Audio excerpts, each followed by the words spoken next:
जय श्री कृष्णा। राधे राधे भक्तों। आज आप सुनेंगे पितृपक्ष के दौरान सुनी जाने वाली पौराणिक कथा। और पितृपक्ष यानी कि श्राद्ध पक्ष, तो हिंदू धर्म में इसका बहुत ही बड़ा महत्व है। माना गया है कि प्राचीन सनातन धर्म के अनुसार हमारे पूर्वज देवतुल्य हैं और इस धरती पर हमने उन्हीं की वजह से जीवन प्राप्त किया है। और जिस प्रकार उन्होंने हमारा लालन पालन करके हमें कृतार्थ किया है, तो हम भी उनके कर्जदार हैं। समर्पण और सम्मान की इसी भावना से श्राद्ध पक्ष बनाया गया है, जो जातक को पितृ ऋण से मुक्ति दिलाता है। माना गया है कि हम अगर श्रद्धा पूर्वक अपने पितरों का श्राद्ध करते हैं, तो हमारे कुल में कोई भी दुखी नहीं रहता। और पितरों की पूजा करके मनुष्य आयु, पुत्र, यश, स्वर्ग, कीर्ति, पुष्टि, बल, धन, धान्य को प्राप्त करता है। ऐसी मान्यता है कि मृत्यु देवता यमराज श्राद्ध पक्ष में जीव को मुक्त कर देते हैं, ताकि वे अपने सज्जनों के यहाँ जाकर तर्पण ग्रहण कर सके। अगर इन 16 दिनों में अगर हम अपने पितरों के निमित्त श्राद्ध भाव से प्रसन्नचित मन से श्राद्ध करते हैं, तो हमारे पितरों की आत्मा को शांति और तृप्ति मिलती है, जिससे वे प्रसन्न होकर हमारे पूरे परिवार को आशीर्वाद देते हैं। तो कथा शुरू करने से पहले कमेंट बॉक्स में जय श्री कृष्ण भगवान की अवश्य लिखना। तो आइए, आज मैं आपको सुना रही हूँ 5 कथाएं, और इन कथाओं को पूरे पितृपक्ष में रोजाना नियमित रूप से श्रद्धापूर्वक सुनना चाहिए। इन्हें सुनने से हमारे पितृ प्रसन्न होते हैं और हमारे जीवन में सुख सौभाग्य का वास होता है। तो कथा की शुरुआत करते हैं। प्रथम पूज्य गणेश गजानन की जय हो। तो गणेश जी की कहानी से ही शुरुआत करेंगे। एक बार गणेश जी एक छोटे से बालक के रूप में एक चिमटी में चावल और चम्मच में दूध लेकर निकल पड़ते हैं। और वह हर किसी से कह रहे थे कि कोई मुझे खीर बना दो, कोई मुझे खीर बना दो। तो सारे उन पर हंस रहे थे कि बोले, भला इतने से दूध और चावल में कभी खीर बनती है। तभी एक बुढ़िया माई बैठी थी, तो उसने कहा, ला बेटा, मैं बना देती हूँ। और ऐसा कहकर वह बुढ़िया माई चूल्हे पर एक छोटा सा बर्तन चढ़ाने लगी। तभी गणेश जी ने कहा कि दादी माँ, छोटी भगनी मत चढ़ाओ, तुम्हारे घर में जो सबसे बड़ा बर्तन है वही चूल्हे पर चढ़ा दो। तो बुढ़िया ने सबसे बड़ा बर्तन चढ़ा दिया। अब जैसे ही खीर और चावल उसमें डाले तो देखती रह गई। थोड़े से चावल थे, जैसे ही उसमें उफान आया तो वह बर्तन पूरी तरह से भर गया और खीर में बहुत ही अच्छी खुशबू भी आने लगी। तो गणेश जी ने कहा कि दादी माँ, मैं नहा कर आता हूँ, फिर आकर खीर खाऊंगा। तो खीर तो तैयार हो गई थी। तो खीर को देखकर बुढ़िया के पोता पोती खीर खाने के लिए रोने लगे। तो बुढ़िया माई ने कहा कि गणेश जी, तेरा भोग लगे। यह कहकर चूल्हे में थोड़ी सी खीर डाली और कटोरी भरकर बच्चों को दे दी। तो बुढ़िया की पड़ोसन छत पर देख रही थी। तो बुढ़िया ने सोचा कि यह तो गणेश जी को चुगली कर देगी। तो उसने एक छोटी कटोरी खीर का भरा और उसको भी पकड़ा दिया। और जब यह सब कुछ हो रहा था, तो बुढ़िया की बहू ने देख लिया और सोचा कि इस तरह तो यह खीर खत्म हो जाएगी और मुझे तो कुछ खाने को मिलेगा ही नहीं। तो उसने भी जल्दी से एक बड़ा सा कटोरा भर लिया और खा लिया और कटोरे को चक्की के नीचे छुपा दिया। अब गणेश जी तो अभी आए नहीं थे, तो बुढ़िया को भी भूख लगी थी। अब उसने भी एक कटोरा खीर का भरा और किवाड़ के पीछे बैठकर एक बार फिर से कहने लगी कि गणेश जी, आपको भोग लगे, और कहकर खाना शुरू कर दिया। तभी गणेश जी वहाँ आ गए। तो बुढ़िया ने गणेश जी को देखते ही कहा कि आजा रे गणेशा, खीर खा ले, मैं तेरे ही राह देख रही थी। तो गणेश जी ने कहा कि दादी माँ, मैंने तो खीर पहले ही खा ली। तो बुढ़िया ने कहा कि कब खाई? तो गणेश जी ने कहा, जब तेरा पोते पोती ने खाई तब मैंने खाई, तेरी पड़ोसन ने खीर खाई तब मैंने खाई, और जब तेरी बहू ने खाई तब भी मैंने खाई, और अब तू खीर खा रही है तो मेरा पेट पूरी तरह से भर गया। और बुढ़िया माई, तूने तो मेरा नाम लेकर भोग तो लगाया और तेरी बहू ने तो वह भी नहीं लगाया। तो बुढ़िया ने कहा कि बेटा, तेरी सारी बात सच्ची है, पर मेरी बहू का नाम मत ले, वह तो सुबह से काम में लगी हुई है। उसने खीर कब खाई? तो गणेश जी ने कहा कि चक्की के नीचे देख, झूठा कटोरा पड़ा है और मुझे बिना भोग लगाए ही खीर खा गई। तो बुढ़िया ने कहा कि बेटा बस कर, घर की बात है, घर में ही रहने दे। अब मुझे बता कि बची हुई खीर का क्या करूं? तो गणेश जी ने कहा कि पूरे नगर को न्योता दे दो और भोजन करवा दो। तो बुढ़िया ने पूरी नगरी को भोजन करवा दिया, और फिर भी वह बर्तन पूरी तरह ही भरा रहा। और धीरे धीरे यह खबर राजा तक पहुंच गई। तो राजा ने उस बर्तन को महल में मंगवा लिया और बुढ़िया से कहा कि बुढ़िया, तेरे घर ऐसे बर्तन का क्या काम? ऐसा बर्तन तो राजमहल में अच्छा लगता है। तो बुढ़िया ने कहा, ठीक है राजा जी, आप ले लो। अब राजा ने खीर का बर्तन महल में जैसे ही रखा तो खीर में कीड़े मकोड़े और बिच्छू पैदा हो गए और खीर में बहुत बुरी तरह से दुर्गंध आने लगी। और यह देखकर राजा ने बुढ़िया को बुलाया और कहा कि बुढ़िया, यह बर्तन ले जा, मैंने तुमको दिया। तो बुढ़िया बोली कि राजा जी, अगर आप देते तो मुझे पहले ही दे देते, यह बर्तन तो मुझे मेरे गणेशा ने दिया है। तो बुढ़िया ने बर्तन वापस उठाया और अपनी झोपड़ी में ले गई। तो उसकी झोपड़ी में आते ही खीर तो सुगंधित हो गई और सारे बिच्छू ककड़े सब गायब हो गए। तो बुढ़िया ने गणेशा जी से कहा कि गणेश जी, अब मैं बची हुई का क्या करूं? तो गणेश जी ने कहा कि झोपड़ी में कोने में गड्ढा खोद कर गाड़ दे और इसी जगह सुबह उठकर वापस खोदेगी तो धन के 2 बड़े घड़े तुम्हें भरे मिलेंगे। अब ऐसा कहकर गणेश जी अंतर्धन हो गए और जाते समय झोपड़ी को लात मार गए। अब लात मारते ही झोपड़ी के स्थान पर महल खड़ा हो गया और सुबह जल्दी ही बहू ने फावड़ा लिया और जहाँ पर खीर दबाई थी उसी जगह खोद दिया, लेकिन बहू को तो कुछ भी नहीं मिला। तो बहू अपनी सास से कहने लगी कि सासू जी, थारो गणेश जी तो झूठो है। तो सासू ने कहा, बहू, मारो गणेश झूठा नहीं है, ला मैं देखती हूँ। तो वह फावड़ा लेकर देखने लगी तो टन टन करते हुए 2 घड़े धन के भरे हुए निकल आए। तो बहू ने कहा कि सासू जी, थारो गणेश तो साचो है, मैं ही झूठी हूँ। तो सास ने कहा, गणेश जी तो भावनाओं का भूखा है। और यह कहकर बुढ़िया ने जोर से कहा कि बोलो गणेश गजानन की जय हो। हे गणेश जी, आपने जैसे बुढ़िया को दिया वैसा सबको देना, जैसा राजा को दिया वैसा किसी को न देना। अब दूसरी कथा हमारे प्रत्यक्ष देवता सूर्य नारायण की। एक ब्राह्मण था और वह सूर्य भगवान का परम भक्त था। रोजाना नहाता धोता, कहानी कहता और सूर्य देव की पूजा करता। पर वह ब्राह्मण कमाई के नाम पर कुछ भी नहीं करता था। अब ब्राह्मण घर में रहता तो ब्राह्मणी बार बार कमाने के लिए परेशान करती और अगर कहीं बाहर जाती उसे बार बार निकम्मा कहकर चिढ़ाया करते थे। तो उन सब के ताने सुन सुनकर वह ब्राह्मण परेशान हो गया और एक दिन वह सुबह नहा धोकर अपनी पूजन सामग्री लेकर जंगल में चला गया और वहां पर एक सूखे पीपल के पेड़ के नीचे बैठकर पूजा पाठ करने लगा। अब पूजा पाठ करने के बाद में सूर्य भगवान की कथा कही और पीपल के पास एक सूखा तालाब भी था तो उसमें थोड़ा सा पानी था। तो वह उसी पानी से लोटा भरकर सूर्य भगवान को जल चढ़ाया। अब जैसे ही ब्राह्मण ने सूर्य देव को जल चढ़ाया तो वह पानी बहकर थोड़ा सा पीपल में और थोड़ा सा वहाँ तलैया में आ गया। तो जल के वहाँ जाते ही सूखा हुआ पीपल हरा भरा हो गया और सूखी जो तलैया थी वह साफ पानी से भर गई और उस जल में सूर्य भगवान दिखाई देने लगे। अब ब्राह्मण से कहने लगे कि हे ब्राह्मण, तू मांग क्या मांगता है? तो ब्राह्मण ने यह सुना तो वह डर गया और सोचने लगा कि पीपल में लगता है कोई भूत रहता है और रोज जब वह पूजा करता तो उसे वही आवाज़ आती। तो सुन सुनकर चिंता के कारण ब्राह्मण तो बिल्कुल दुबला पतला हो गया। तो एक दिन ब्राह्मणी ने सोचा कि ब्राह्मण को गए हुए कितने दिन हो गए हैं, चलो आज जाकर उनकी खोज खबर लेकर आती हूँ। और यह सोचकर ब्राह्मणी भी जंगल में आ गई। अब जैसे ही ब्राह्मणी ने ब्राह्मण को देखा तो आश्चर्यचकित हुई और पूछने लगी कि आपको क्या हो गया, आप इतने दुबले पतले कैसे हो गए? तो ब्राह्मण ने सारा हाल बताया। ब्राह्मणी ने ब्राह्मण की सारी बात सुनकर कहा कि आपके जल चढ़ाने के बाद में यह आवाज़ें आती है तो मुझे लगता है कि सूर्य भगवान स्वयं आते हैं। कल अगर आपको फिर से वही आवाज़ सुनाई दे तो सब कुछ मांग लेना। तो ब्राह्मण ने कहा, कैसे मांगू, मुझे तो कुछ मांगना ही नहीं आता, ज़्यादा कुछ कहना होगा तो मैं तो भूल जाऊंगा और तुम मुझे कोई ऐसी तरकीब बताओ जिसे कम शब्दों से ज़्यादा मिल जाए।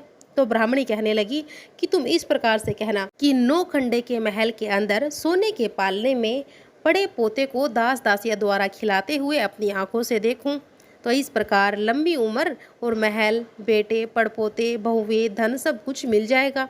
तो ब्राह्मण सुनकर कहने लगा कि मुझे तो समझ में नहीं आया। तो ब्राह्मणी कहने लगी कि धन होगा तभी तो सोने का पलना और दास दासियां होगी और आंख घुटने ठीक होंगे तो अपने पड़पोते को सोने के पालने में झुला सकेंगे और देख सकेंगे, बेटे और बहू होंगे तो पड़पोते के दर्शन होंगे। तो यह सुनकर ब्राह्मण ने कहा, ठीक है, अब मुझे सब कुछ समझ में आ गया। और दूसरे दिनों से ही ब्राह्मण ने स्नान करके पूजा पाठ करके सूर्य देवता को अर्घ दिया। तो फिर से आवाज़ आई तो ब्राह्मण ने वैसा ही कहा जैसे कि ब्राह्मणी ने समझाया था। तो सूरज भगवान ने कहा, देखने में तो भोला भाला लगता है, फिर भी एक बार में सब कुछ मांग लिया, फिर भी तुमने जो मांगा है वह तुम्हें अवश्य मिलेगा, जा तेरी हर इच्छा पूरी होगी। तो ब्राह्मण इस तरह का आशीर्वाद पाकर खुशी खुशी घर की तरफ चल पड़ा। अब आया तो देखा कि टूटी फूटी झोपड़ी की जगह नौखंडा महल खड़ा था। अब दास दासियां आ जा रहे थे तो ब्राह्मण ने कहा, यहाँ पर मेरी झोपड़ी थी और एक बूढ़ी ब्राह्मणी थी, वह कहाँ गई? तो उसी समय महल से एक सुंदर औरत गहनों और सुंदर कपड़ों से सजी हुई बाहर निकलती है और ब्राह्मण से कहती है, आ जाओ स्वामी, यह आपका अपना ही घर है। सूर्य भगवान ने तुम्हारी सारी मनोकामनाएं पूर्ण कर दी है।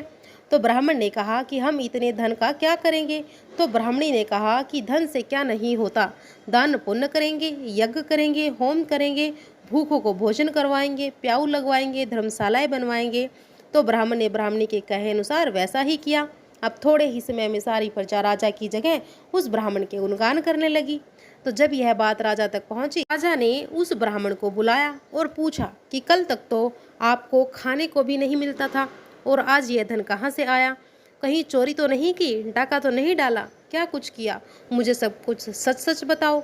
तो ब्राह्मण ने कहा कि महाराज, मैंने ना तो चोरी की, ना तो डाका डाला, और यह तो सूर्य भगवान की कृपा से मुझे प्राप्त हुआ है। अब यह कहकर ब्राह्मण ने सारी बात राजा को बता दी। तो राजा ने कहा कि हे ब्राह्मण देवता, मेरे पुत्र नहीं है, अब तुम मुझे बताओ कि मुझे क्या करना चाहिए। तो ब्राह्मण ने राजा को सूर्य भगवान की पूजा विधि बताई। तो राजा ने वैसा ही किया। अब राजा के घर 10वें महीने सुंदर पुत्र ने जन्म लिया। तो अब बहुत सारे लोग सूर्य भगवान की जय जयकार करने लगे। और सूर्य भगवान जैसे अपने ब्राह्मण और राजा की मनोकामनाएं पूर्ण की हैं, वैसे ही सबकी करना। कहानी कहने वाले की, कहानी सुनने वाले की, हुंकारे भरने वालों की। तो बोलिए सूर्य देवता की जय हो। तो अब सुनेंगे संपूर्ण गर्भ गीता। एक बार अर्जुन भगवान श्री कृष्ण जी से कहते हैं कि हे श्री कृष्ण, यह प्राणी जो गर्भ में आता है और वह किस दोष के कारण आता है?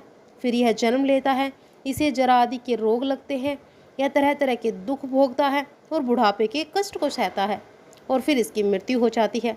इसका क्या मतलब है? हे स्वामी, वह कौन सा कर्म है जिसके करने से प्राणी जन्म मरण से छूट सके? तो भगवान श्री कृष्ण जी कहने लगे कि हे अर्जुन, यह जो मनुष्य है यह अंधा और मूर्ख है। यह संसार के साथ प्रीति करता है और इसे भेजा तो कर्म करने के लिए है, लेकिन यह सोचता है कि यह पदार्थ मैंने पा लिया है, वह भी पाऊंगा, और ऐसी चिंता इस प्राणी के मन में कभी नहीं उतरती है और यह हर समय कुछ न कुछ पाने की सोच में लगा रहता है और आठों पहर माया को ही मांगता है। इसीलिए बार बार जन्म लेता है और मरता है और गर्भवास के दुख को सहता है। तो यह सुनकर अर्जुन कहने लगे कि हे श्री कृष्ण, यह मन तो मदमस्त हाथी की तरह है और तृष्णा इसकी शक्ति है। यह मन काम, क्रोध, लोभ, मोह और अंधकार के वश में है। अब इन पांचों में अहंकार सबसे बलवान है। हे अर्जुन, जैसे हाथी अंकुश से वश में होता है, वैसे ही मन रूपी हाथी को वश में करने के लिए ज्ञान रूपी अंकुश जरूरी है और अहंकार करने से यह जीवन नरक में पड़ता है। तो अर्जुन कहने लगे, हे श्री कृष्ण, कुछ तुम्हारे नाम के लिए वैरागी वन खंडों में फिरते हैं और कुछ धर्म करते हैं, तो इस विषय में कैसे मालूम पड़े कि जो वैष्णवी हैं वे कौन हैं? यह सुनकर श्री कृष्ण कहने लगे कि हे अर्जुन, जो मेरे नाम के लिए वनों में फिरते हैं वे सन्यासी कहलाते हैं, और जो सिर पर जटा बांधते हैं तथा भस्म लगाते हैं उनमें भक्ति नहीं, क्योंकि वे अहंकार से ग्रस्त हैं और इन लोगों को मेरा दर्शन दुर्लभ है। वे अपने जीवन में कभी भी मेरा दर्शन और आशीर्वाद नहीं पा सकते। तो अर्जुन कहने लगे कि हे श्री कृष्ण, वह कौन सा पाप है कि जिसके करने से जवानी में ही किसी की स्त्री मर जाती है, और वह कौन सा पाप है जिससे कि माँ बाप से पहले उनके पुत्र मर जाते हैं, और कौन से पाप से व्यक्ति नपुंसक बन जाते हैं। अब यह सब सुनकर भगवान श्री कृष्ण जी कहने लगे कि हे अर्जुन, जो आदमी किसी से कर्ज लेता है और उसे वापस नहीं लौटाता, तो वह इस पाप से उस आदमी की स्त्री मर जाती है, और जो किसी की अमानत को नहीं लौटाता उनके पुत्र मर जाते हैं, और जो किसी का कार्य करने का वचन देकर उसका कार्य समय पर पूरा नहीं करता, तो इस पाप से वह नपुंसक हो जाते हैं, और यह सबसे बड़ा पाप होता है। तो अर्जुन कहने लगे कि हे श्री कृष्ण, किस पाप से मनुष्य रोगी रहता है और किस पाप से गधे का जन्म पाता है? स्त्री तथा टट्टू का जन्म किस पाप से होता है, यह भी मुझे बताओ। तो यह सुनकर कृष्ण भगवान जी कहने लगे कि जो मनुष्य कन्यादान करते हैं और जो इस दान का मूल्य लेते हैं, वे सदा ही रोगी रहते हैं। और कन्यादान करें तो साथ में कुछ दान दहेज अवश्य देना चाहिए, ना कि सामने वाले से इसका मूल्य लेना चाहिए। जो लोग सामने से इस कन्यादान का मूल्य लेते हैं वे मनुष्य सदा ही रोगी रहते हैं। वे विषय विकार के वास्ते मदिरा पान करते हैं और वह टट्टू का जन्म पाते हैं।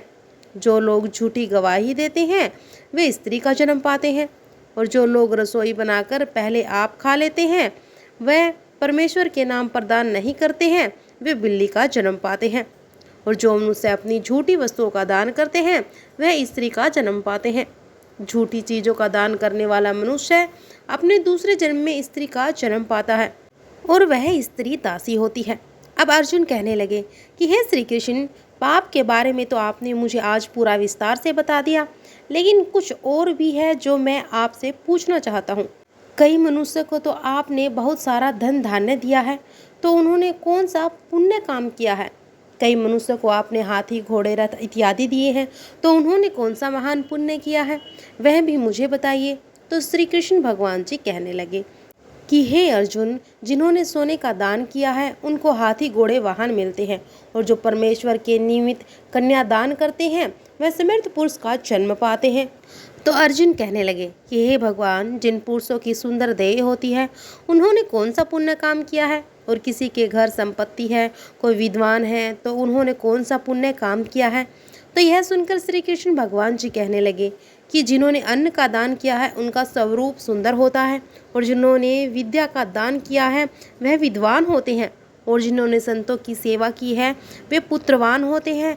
तो अर्जुन कहने लगे कि हे कृष्ण भगवान, किसी को धन से प्रीति है तो कोई स्त्री से प्रीति करते हैं, इसका क्या कारण है? तो श्री कृष्ण भगवान कहने लगे कि यह अज्ञान है, क्योंकि धन और स्त्री सब नाश रूपी हैं, किंतु मेरी भक्ति का कोई नाश नहीं कर सकता।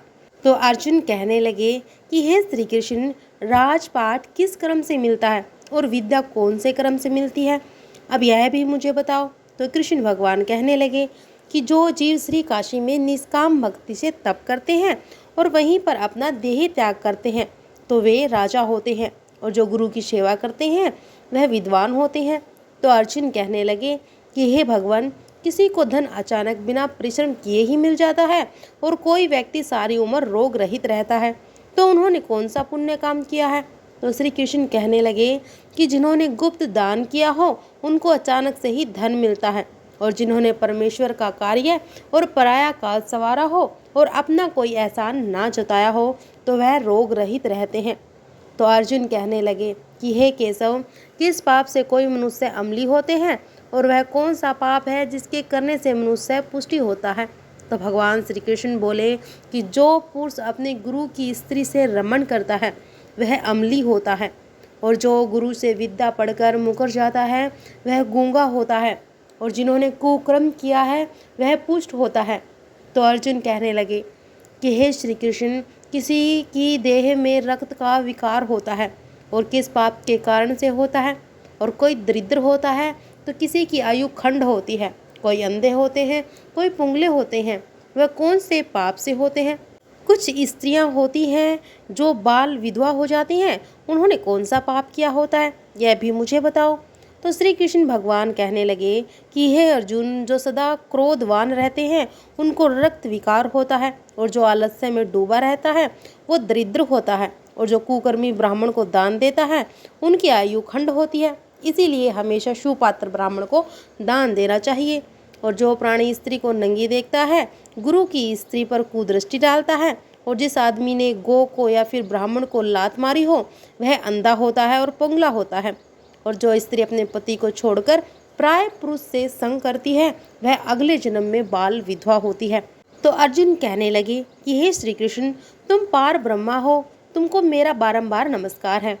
मैं तुम्हें पहले संबंधी जानता था, पर अब मैं परमेश्वर के रूप में जानता हूँ। हे पार ब्रह्मा, गुरु दीक्षा कैसी होती है, कृपा करके आज यह भी मुझे बताओ। तो श्री कृष्ण भगवान कहने लगे कि हे अर्जुन, धन्य हो, तुम्हारी माता भी धन्य है जिनके तुम जैसे पुत्र ने जन्म लिया। और जिसने गुरु दीक्षा के बारे में पूछा हो तो आज मैं तुम्हें विस्तार पूर्वक बताऊंगा, ध्यान पूर्वक सुनना। तो अर्जुन, सारे संसार के गुरु जगन्नाथ है और विद्या का गुरु काशी और चारों वर्णों का गुरु ब्राह्मण और ब्राह्मण का गुरु सन्यासी। अब सन्यासी उसको कहते हैं जिसने सबको त्याग करके मेरी भक्ति में मन लगाया हो, वह ब्राह्मण जगत गुरु है।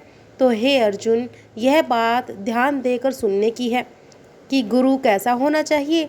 जिसने सब इंद्रियां जीती हो, जो मोह रहित हो, ऐसा गुरु करे। और जो परमेश्वर के जानने वाला होवे, उस गुरु की पूजा सब प्रकार से करे। अब अर्जुन, जो गुरु का भक्त है वही मेरा भक्त है। जो प्राणी गुरु सम्मुख होकर मेरा भजन करता है, उनका भजन सफल है। और जो प्राणी गुरु के विमुख होकर उनको सप्तग्राम मारे का पाप है। और गुरु से विमुख प्राणी का दर्शन करना भी योग्य नहीं होता है। इसीलिए गुरु विमुख प्राणी के दर्शन करने से बचना चाहिए। और जो गृहस्थ गुरु से विमुख हो, वह चंडाल के समान है। और जिस जिस जगह मदिरा का भांड हो, वह जगह अपवित्र होती है। चाहे वहाँ पर गंगा जल रखा हो, वह भी अपवित्र हो जाता है। इस तरह गुरु से विमुख का भजन करना भी अपवित्र होता है।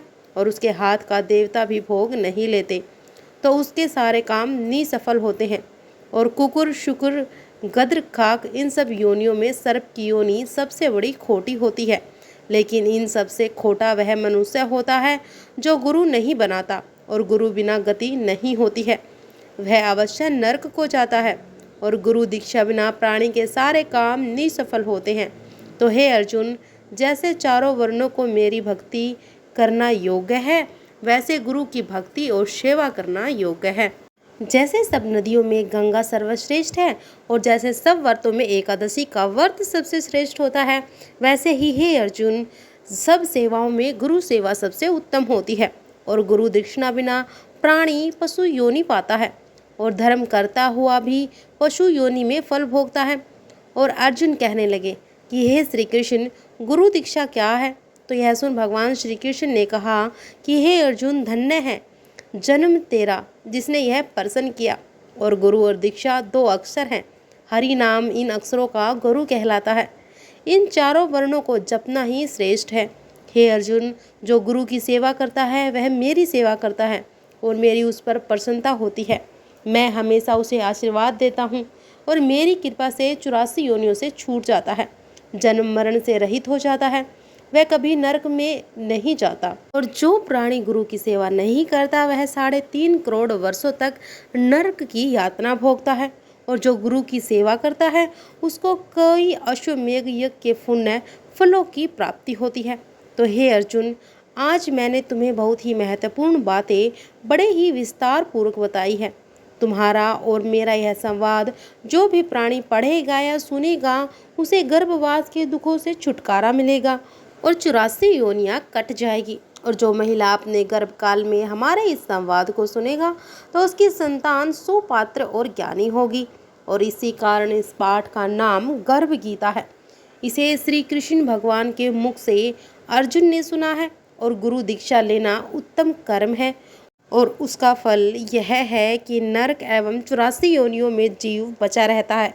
भगवान श्री कृष्ण उस पर हमेशा प्रसन्न रहते हैं और अपनी कृपा बनाए रखते हैं। तो इस तरह गर्भ गीता पाठ का समापन हुआ। इसमें हर दिन यह कथा जरूर सुनिएगा। तो चलिए कथा को आरंभ करते हैं।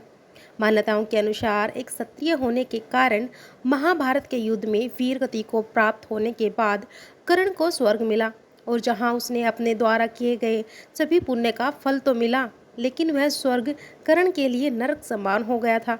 क्योंकि जहां स्वर्ग में उसके साथ ही दुर्योधन और अन्य योद्धाओं को खाने के लिए तरह तरह के पकवान मिल रहे थे, तो वहीं कर्ण को खाने के लिए सोने की बड़ी बड़ी थाल में सोने की अरसफियाँ और आभूषण दिए जा रहे थे। माना जाता है कि कर्ण के साथ यह व्यवहार इंद्रदेव के आदेश के चलते किया जा रहा था। अपने साथ इस प्रकार का व्यवहार होते देखकर कर्ण बहुत निराश था।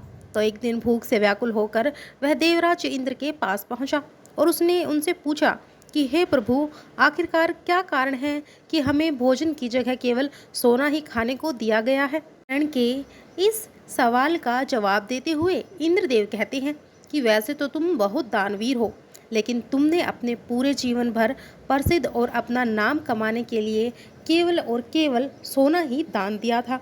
और तुम यह बात अच्छी तरह से जानते हो कि पृथ्वी पर मनुष्य जो भी दान देता है उसे मृत्यु के पश्चात स्वर्ग में भी वही खाने के लिए प्राप्त होता है। लेकिन तुमने अपने अहंकार और मोह में आकर पितृपक्ष के दिनों में अपने पूर्वजों और पितरों का कभी श्राद्ध तर्पण भी नहीं किया, और यही कारण है कि तुम्हें अब स्वर्ग में होते हुए भी अपने दिए हुए दान के अनुसार सोना ही खाने के लिए दिया जा रहा है। इस बात का पता चलते हुए कर्ण ने तर्क देते हुए इंद्रदेव से कहा कि उसे ज्ञात नहीं था कि उनके पूर्वज कौन थे, और इसी कारण उसने कभी भी पिंडदान नहीं किया, क्योंकि कर्ण को धर्म का ज्ञान तो बिल्कुल भी नहीं था। इसीलिए वह जीवन भर केवल सोना ही दान करता रहा। परंतु वह दानवीर था, इसीलिए इंद्रदेव ने उसे अपनी गलती सुधारने का एक अवसर और दिया और उसे लगभग 16 दिनों के लिए पृथ्वी पर अपना पश्चाताप करने के लिए वापस भेजा गया। और इन दिनों कर्ण ने अपने पूर्वजों को याद करते हुए न केवल विधि पूर्वक उनका श्राद्ध किया, बल्कि अपने पितरों को याद करके उनके नाम का अन्नदान किया, उनका तर्पण किया। और धार्मिक मान्यताओं के अनुसार इन्हीं 16 दिनों की अवधि को पितृपक्ष कहा गया है, जिस दौरान मनुष्य अपने पितरों का पिंडदान करके हर प्रकार के पितृदोष से और पितृऋण से मुक्त हो जाते हैं। वाल्मीकि रामायण में सीता जी द्वारा पिंडदान देकर महाराज दशरथ की आत्मा को मोक्ष मिलने का संदर्भ भी आता है। वनवास के दौरान भगवान श्री राम, लक्ष्मण जी और माता सीता पितृपक्ष के दौरान श्राद्ध करने के लिए गया धाम पहुँचे। अब वहाँ श्राद्ध कर्म के लिए अवश्य सामग्री जुटाने के लिए जी और लक्ष्मण जी नगर की ओर चल दिए। उधर दोपहर भी हो गई थी और पिंडदान का शुभ मुहूर्त निकला जा रहा था और सीता माता जी की व्यग्रता भी बढ़ती जा रही थी।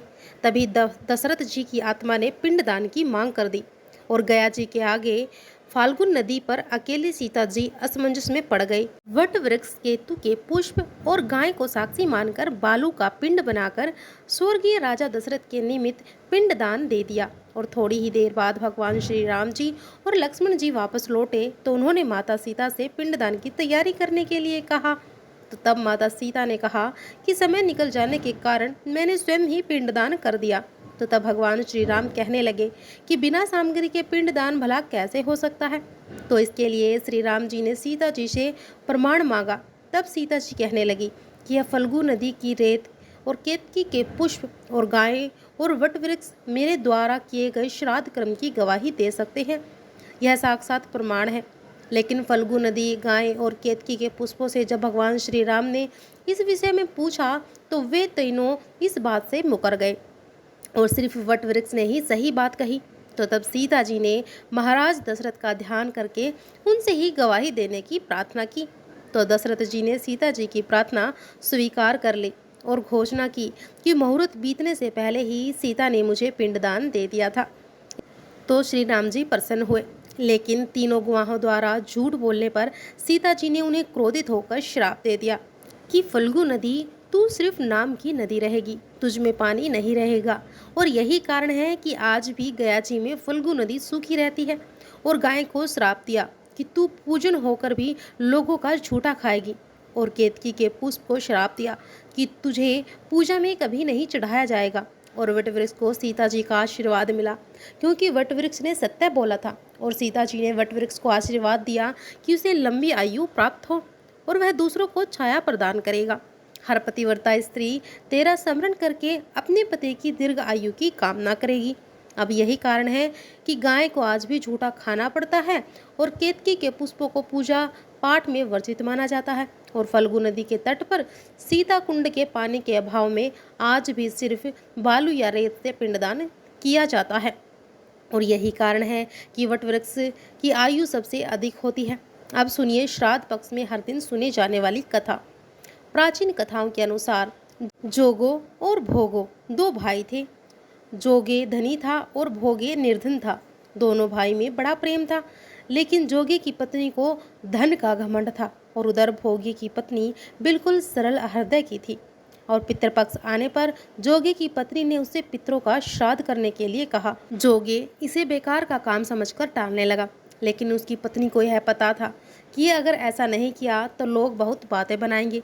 अब जोगे की पत्नी को घमंड तो था ही, साथ ही उसे अपने मायके वालों को दावत पर बुला लाने और अपनी अमीरी दिखाने का यह बिल्कुल सही अवसर लगा। आखिरकार वह अपने पति से बोली कि अगर आप मेरी परेशानी की वजह से ऐसा कर रहे हैं कि तुम श्राद्ध मत करो, तो मैं सहायता के लिए भोगे की पत्नी को बुला लूंगी और दोनों मिलकर सारा काम कर लेंगे। फिर तो उसने जोगे को अपने मायके नोते देने के लिए भेज दिया और दूसरे दिन उसको बुलाने पर सुबह सवेरे ही भोगे की पत्नी आकर काम में लग गई। अब उसने भोजन तैयार किया और तरह तरह के पकवान बनाए और फिर सभी का काम समाप्त करके अपने घर आ गई, क्योंकि उसे भी तो अपने घर पर पितरों का श्राद्ध तर्पण करना था। और इस अवसर पर जोगी की पत्नी ने उसे जाने से नहीं रोका और ना ही वह रुकी और दोपहर के समय पितृभूमि पर उतरे, क्योंकि श्राद्ध पक्ष के दिनों में दोपहर के समय ही पितरों के निमित्त श्राद्ध तर्पण का काम करना शुभ माना जाता है। तो दोपहर के समय पितृभूमि पर उतरे और जोगे भोगे के पितृ पहले जोगे के यहाँ गए और वहाँ गए तो उन्होंने देखा कि उसके ससुराल वाले तो उनसे पहले ही भोजन करने में जुट गए हैं। आखिरकार फिर वे भोगे के घर गए, जहाँ पितरों के नाम पर अंगारियां दे दी गई थी। तो पितरों ने अंगारियां की राख चाटी और भूखे ही नदी के तट पर पहुंच गए। अब सभी पितृ नदी पर एकत्रित हो गए और सभी अपने अपने परिवारजनों के श्राद्ध की तारीफ करने लगे। और जोगे भोगे के पितर ने अपनी आप बीती कही और फिर वे सोचने लगे कि अगर भोगे समर्थवान होता तो उन्हें भूखा नहीं रहना पड़ता, लेकिन भोगे के घर में तो 2 वक्त की रोटी भी खाने को नहीं थी। और यह सब सोचकर उन्हें भोगे पर दया आ गई और फिर वे खुशी में चिल्लाने लगे कि भोगे के घर धन हो जाए, भोगे भी धनवान हो जाए। और शाम हो चली थी और अब तक भोगे के बच्चे भी भूखे थे। तो उन्होंने अपनी माँ से कहा कि माँ भूख लगी है। तो तब बच्चों को टालने के लिए भोगे की पत्नी ने कहा कि जाओ, आंगन में होदी ओंधी रखी है और जाओ उसे खोल लो, जो कुछ भी मिले बांट कर खा लेना। अब बच्चे आंगन में गए तो देखा कि वहाँ ओधी मोहरों से भरी पड़ी है। तो वे दौड़कर माँ के पास पहुँचे और सारी बातें अपनी माँ को बताई और माँ को विश्वास नहीं हुआ। और आंगन में जब भोगे की पत्नी ने यह सब देखा तो वह भी हैरान हो गई। और इस तरह पितरों की कृपा से वह गरीब भोगे भी धनवान हो गया और धन पाकर वह कभी घमंडी नहीं हुआ। फिर अगले साल का पितृपक्ष आया और भोगे की पत्नी ने श्राद्ध के 56 प्रकार के भोग बनाए और ब्राह्मणों को अपने घर बुलाकर श्राद्ध किया। अब भोजन कराया और दक्षिणा दी और सोने चांदी के बर्तनों में जेठ जिठानी को भोजन कराया, जिससे पितर बहुत प्रसन्न और तृप्त हुए। और यह थी श्राद्ध पक्ष के दिनों में सुनी जाने वाली जोगे और भोगे की कथा।